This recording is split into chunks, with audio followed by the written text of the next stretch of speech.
भरल बाटे खाता खच समय आना सबे नु बाटे तोहर रूप के दीवाना।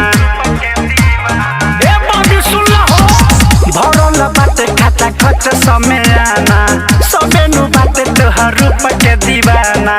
बैठल बारे ये सटे जवे के आगे पागल बना द तू सबके दिखा के मारे करई बुका।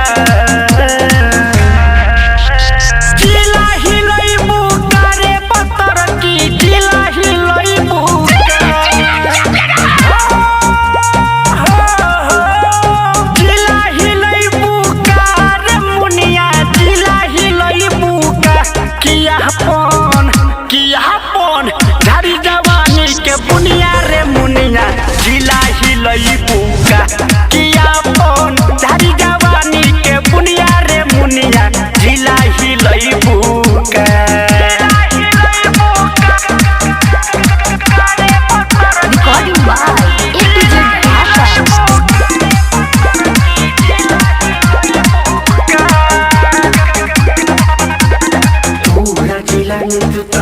मशहूर हो काची उमरिया में करे गुरु रहो पूरा जिला में तू तो बारू मशहूर हो काची उमरिया में करे गुरु रहो। तूरे जनी हो तो निया तू सोता आइनु महाजा हो भरिया कबाड़ी मारी पर पानी बहिया में रह जा हो सबके मुई बुका।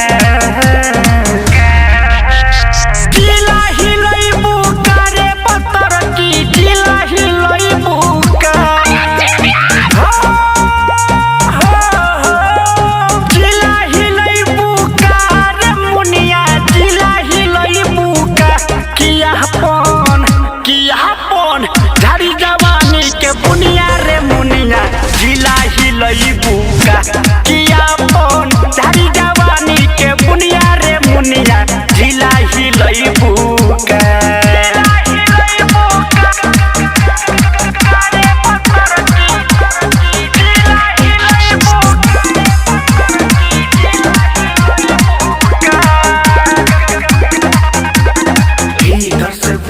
सामान तोहर हीटर नापते हम गरमी लगा के थर्मामीटर। भीतर से भइल बा सामान तोहर हीटर नापते हम गरमी लगा के थर्मामीटर। ओली राजेश के मन तू राखो सुन हसीना हो अजय आनंद के दिलवा में सातो भइले कमीना हो अगिया लगई बुका।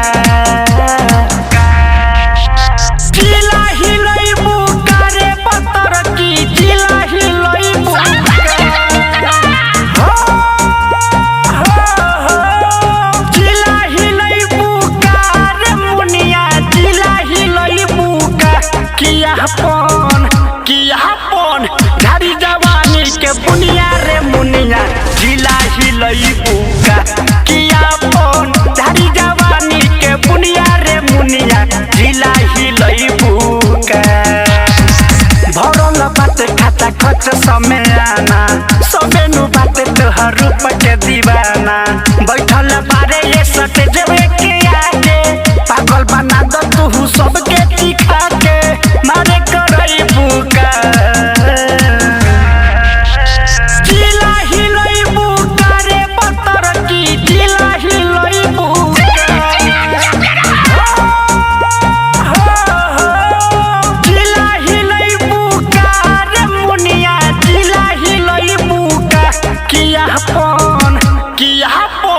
झाड़ी जवानी के बुनिया रे मुनिया जिला हिलई बुका किया पन। झाड़ी जवानी के बुनिया रे मुनिया जिला हिलई बुका।